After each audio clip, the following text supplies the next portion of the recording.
Good morning, enriched geometry students. How are things going?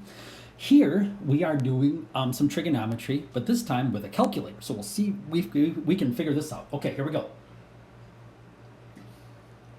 All right, we are going to use our favorite mnemonic device, so, ka, toa. All right, now, for the first problem, this is the Greek letter theta. For some reason in trigonometry, they like Greek letters, but it acts just like an X. They could have just used X there instead. All right, this side is the hypotenuse. Now, this is what's called our reference angle. So this side is the adjacent side. In this problem, we are not going to worry about the opposite side. So this is the opposite side, but it just doesn't pop up in the problem, so we'll forget about that. So what uses adjacent and hypotenuse? Cosine, ka, adjacent and hypotenuse. So the cosine of theta, or x, equals the adjacent side, 4.4, over the hypotenuse, which is 11. Okay, now, here we type it into our calculator. Okay, we don't want to find the cosine of a number because we don't know what that is. We want to do the opposite of finding the cosine of something.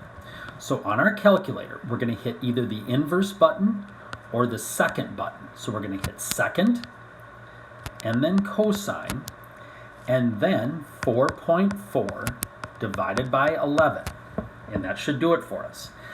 Now, we want our answer in degrees. So our mode must be in degrees. It could be in radians, but then your answer would be in radians. So how big is this angle? Like 1/3 pi radians? No, we want it in degrees. Okay, so let's see how that looks. Let's see how that looks. So we have, all right, here's our calculator. All right, I'm gonna check my mode. Ooh, sure enough, I'm in radians. So I'm going to go down to radians and over to degrees and hit enter. Okay, now I'm going to quit out of there. I'm going to clear that. Now I'm going to hit second. Where's my second button? Second cosine of 4.4 divided by 11. Enter. 66.4 degrees. So that is 66.4 degrees. Okay. Let's try that again. Same type of problem. Okay, in this problem, here's our reference angle. So this side is the adjacent side. This side is the opposite side. And this side is the hypotenuse. But let's not worry about it for this problem. We don't need to find the length of the hypotenuse, so we're okay with the adjacent and opposite. Adjacent and opposite is a tangent idea. So we have the tangent of theta, which is like an x, equals the opposite side over the adjacent side. Okay, now it's a calculator problem. So we're going to hit second tan, and then 3 divided by 3, which is 1. So it's a second tan of 1. Now, since the 3 and the 3 are the same, this is a isosceles triangle. And if one of the angles is 90, the other two angles must be the same. They must each be 45. So the calculator should tell us 45, or math is broken, or I've been teaching you a bunch of mumbo jumbo. So let's check it out. Second tan of 3 divided by 3. Okay, second tan, 3 divided by 3, enter. We got 45. So everything in math world is fine. Math is not broken, and I have not been teaching you a bunch of mumbo jumbo. Okay, let's try the next two. Okay, here we want to find a side. So this is our reference angle. So the side we want to find is the opposite side. The side we have is the hypotenuse, and we won't worry about the adjacent in this problem. So what uses opposite and hypotenuse? Opposite and hypotenuse is sine. So the sine of 37 equals x over 10.3. Okay. Now, to solve this for x, we multiply both sides by 10.3. Okay, now, the sine of 37 is some weird decimal, like the square root of 2. Do we want to figure out what the weird decimal is?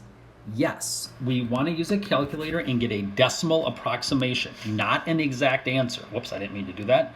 We do not want an exact answer. We want a decimal approximation. So we'll cross that out and we'll get x equals. So we have to hit 10.3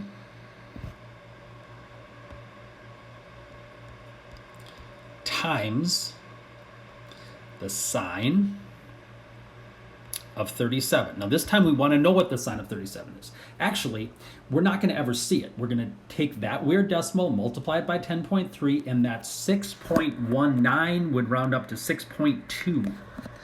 So that rounds up to 6.2. And that's not an equal sign. That should be squiggly for approximate. It's approximately 6 inches. Okay, let's try one more. This is our reference angle. This side is the adjacent side. This side is the hypotenuse. What uses adjacent and hypotenuse? Cosine. The cosine of 47 equals x over 3. Multiply both sides by 3 and plug it into your calculator. Easy peasy, lemon squeezy. So it's 3 times the cosine of 47. 3 times the cosine of 47. 2.04, 2.05. We'll round it up to the second decimal place. So it's 2.05. Okay, now there is one harder situation, which pops up in problem, I can't remember. I think it was 9. I think it was the first one.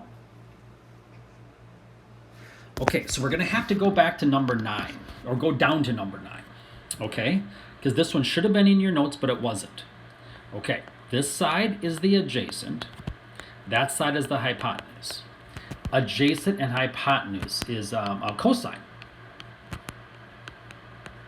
So the cosine of 37 equals 11 over x. See what I mean? X is in the denominator. So the cosine of 37 is some weird decimal.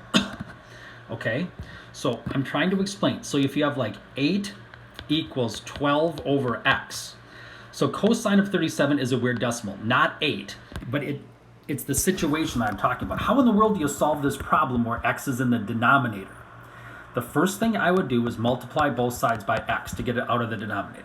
So that's what we're going to do on our problem. The first thing we're going to do is multiply both sides by x.